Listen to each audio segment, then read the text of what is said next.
One of the hardest things that you can do is ask your customers for feedback, because when you ask your customers for feedback, you're going to hear some things that you probably would rather not hear. But it's really critical for the growth of you as a person and your products to make sure that you stop getting refund requests and just start selling even more, maybe even changing your copy on your sales page. It's critical for you to get this feedback so that you can make improvements to those things. To make sure that you're always getting feedback that helps you to improve, be sure to ask your customer easy questions for them to answer. Things like, was the product easy to use? Was it easy to download? Did you enjoy it? What did you like about it? Where were you before you started using this product that caused you to seek it out? Those are the types of questions that will help you not just sell more, but also improve your product description pages and sales pages so that you will get less questions and less confused buyers when it does come time for them to make a purchasing decision. That's number one. If you want to ask for feedback, just make sure it's the kind of feedback that is going to help you continue to grow. The second thing you want to do is make sure that you have great timing of your feedback. It's not always a great idea to ask them for feedback before they've started to use the product. If you know it takes a couple days for them to get the download and get a little bit of a lay of the land and start using your product, that's a more appropriate time to ask for feedback. So typically within that first week or two, you're not doing it so soon that you're annoying them with yet another email when they're still trying to figure out how to use your product, but you're also not waiting so long that they forgot all about your product and their purchasing experience. The third thing you want to make sure that you do is ask the right questions, which means that you give your customers some sort of feedback structure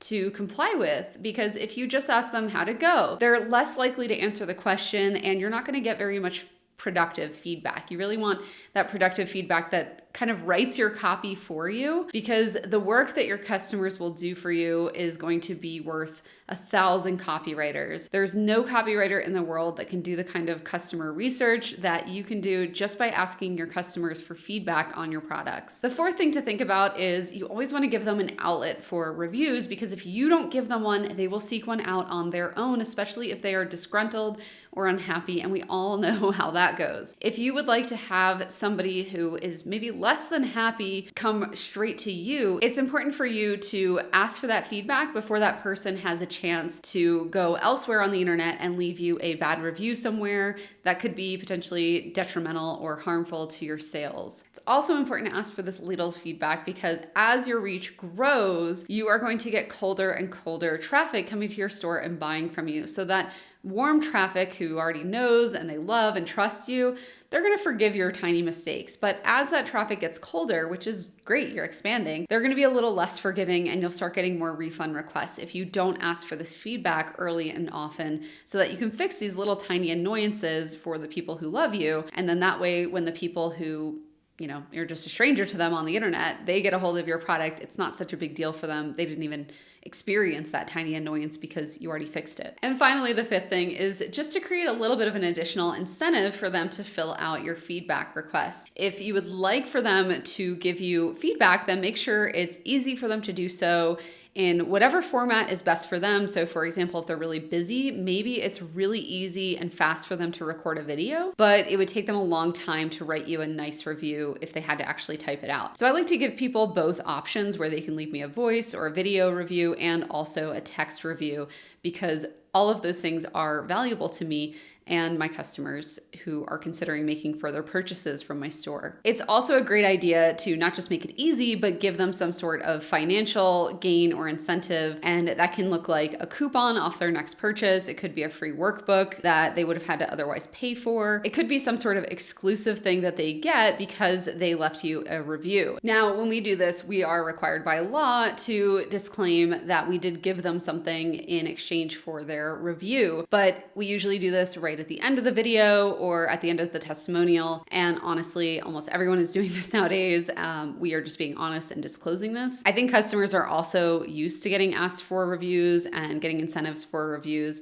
So this is a great way for you to continue to get those reviews and pull little snippets out for social media, like on a graphic or on a story where you want to highlight something about your product, but it's even more impactful when it comes from a customer instead of you. Just to wrap up and review everything, you want to ask for feedback that actually moves the needle for you. You also want to time that feedback in a way that makes it easy for your customer to provide you with a rating or review. You want to give your customer some sort of structure to follow when you ask for a review. For example, some sample questions that they could answer or a sample structure that they could follow for their review. And you also want to preempt those unsolicited, disgruntled reviews online, especially from those people that aren't even really ranting about your product. Maybe it's about their computer system or something like that. We want to just make sure that we're asking for those reviews early and often so that they have a chance to provide us with that helpful feedback, and also preempt any kind of unsolicited bad review elsewhere on the internet. And then finally, we want to make sure that we're incentivizing those reviews, or at least making it as easy as possible for people to leave you a review. If you want to make sure that you are continuing to grow your digital product empire, then make sure you're following me here, you're subscribed, and you're following me on Instagram at Christina Scalera. I'll see you next week, where I'll be talking all about why a digital product store is the best business model for you introverts out there. Bye, everyone.